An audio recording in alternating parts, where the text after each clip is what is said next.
Welcome back to Kin in Line. I estimate this is part 36, but I could be wrong. So again, we're back in Kimberley and I'm in the army. It's 1980-81. And there were about 6 of these giant bungalows. I think they were former World War II hangars that had been converted.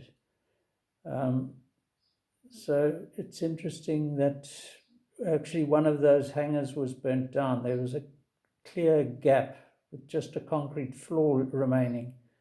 And apparently that happened when they extended conscription from, I think, 18 months to 2 years, about a couple of years before we arrived.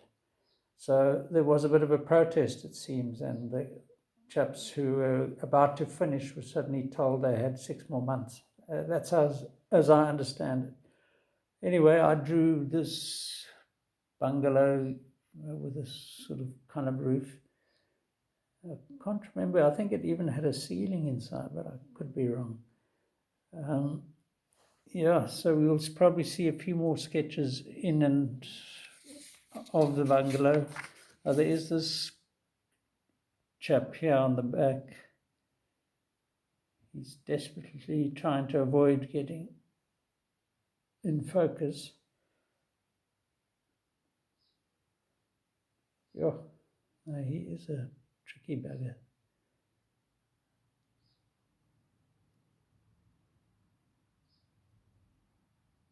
I'm determined to get him in focus.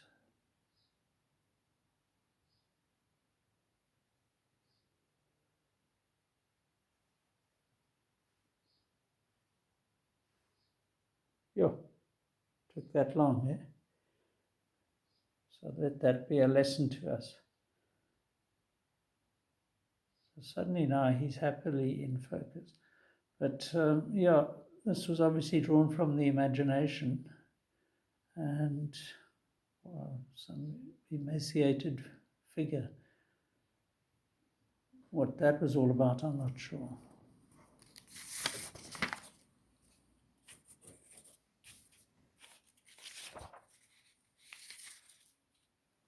Oh, yes. So this instantly in focus is, you can see 2 of the bungalows, one on the left with a fire bucket hanging there and a window propped open for maximum air because it was as hot as hell in the summer there. And then you can see the next bungalow's curved roof, sort of arched roof. And I think in the foreground might be some sort of thing to hang your washing on or something. It almost looks like a ladder propped up there as well somewhere. Anyway.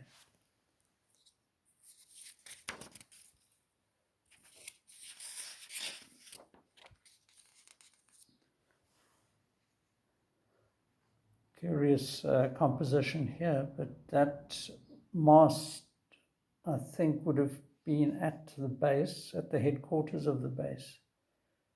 And this looks just like a fence in the foreground with the actual building behind and a fir tree or something, some sort of tree.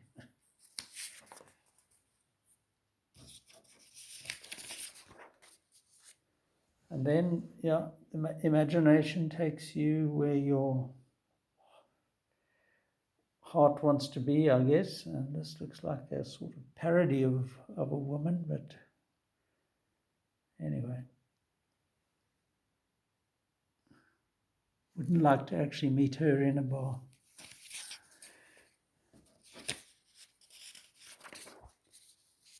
So I'm seeing these drawings without having previewed them at all. So, but I did have a girlfriend at the time with hair something like that. So, although I thought she was my girlfriend, but you never knew when you were in the army. I mean, people's lives continued, and there were no guarantees back then.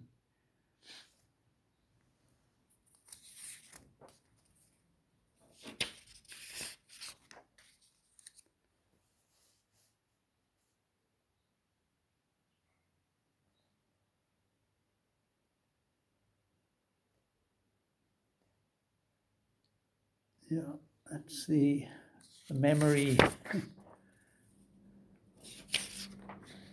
And here another of my little scribblings.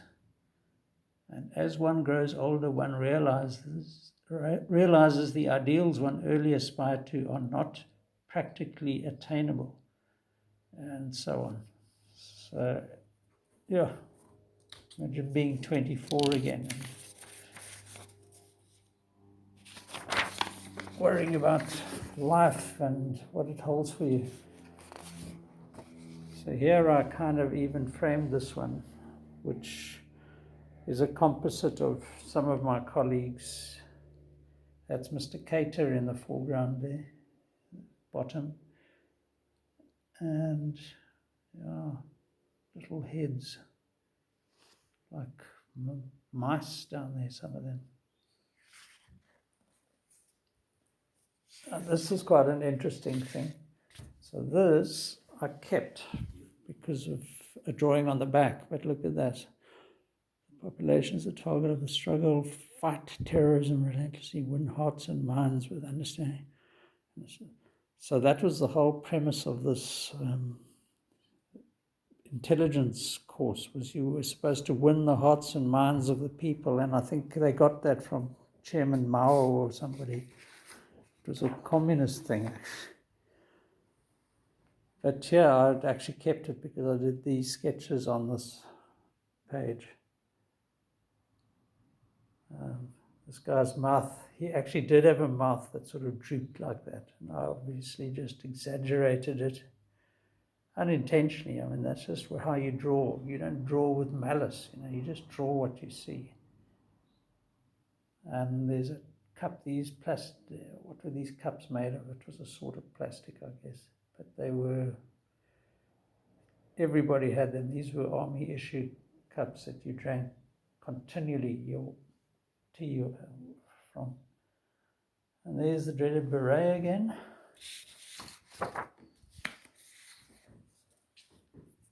And Mr. McIntyre, who we've met a few times previously, clearly finding something amusing. This was quite a productive little exercise. So again, I must have brought a little thing of watercolors, and I just took to sketching people with watercolors, and the drawings came out quite effectively, I think.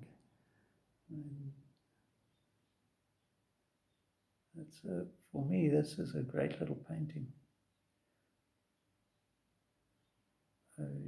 This is a one-off. These are moments in time captured in the army, 1980, 81.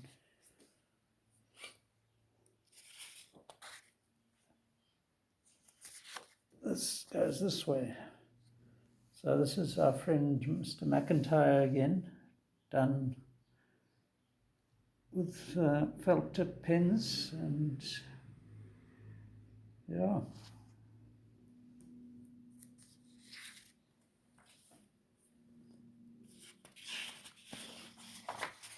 Oh, we actually have a little booklet of drawings here. Let's just see what's on the back.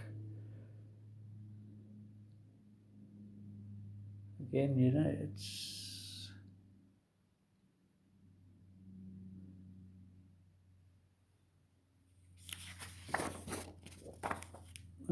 we've seen something like this before.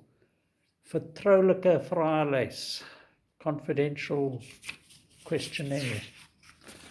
And I don't think I did any more. This is all about how many times you've been to prison, and so it's actually quite an interesting record in itself. But and he kept it for this drawing on the back. And then for some reason this has cropped up again. We were when I was in the military sick bay, ziekenboeg, as they call it in Afrikaans. So you had to, if you got ill, you just went to the sick bay and reported there, which was a nice cop-out. So anybody feeling a bit ill, you had a lot of people reporting, claiming to be sick.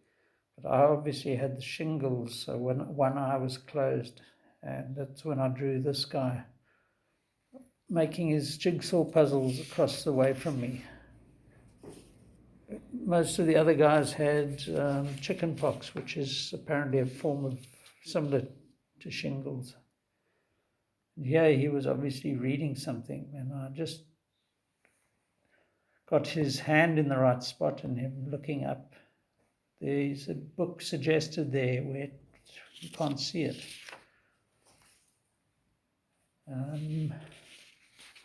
And this was when I was told of John Lennon's assassination.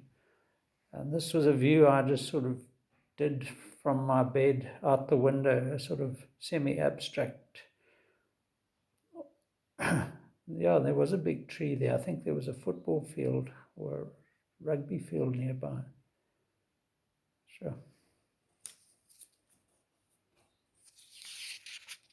It's interesting that how productive I was while having one eye closed, And then I just did an interior view of the sick bay. That's the fan again that I've shown previously on the right, like a mobile table on wheels in the middle. I think there was a bathroom off to the left there somewhere. What a pleasure to have a bath every so often. And this was one of the guys, male sort of nurses, what would you call them? Anyway, they manned the sick bay, helped the actual doctor or whoever was fully trained, I guess.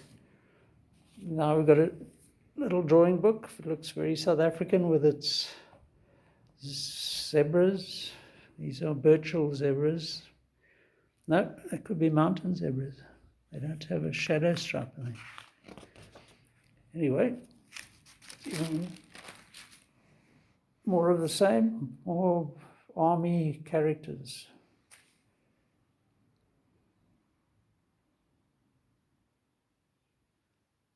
Love to have done that when I was at art school.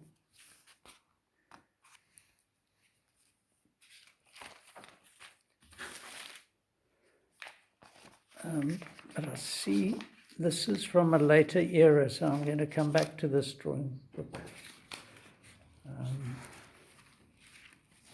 This is from when I cleared out of the army, so we'll leave it eclipsing itself, and I'll see you next time.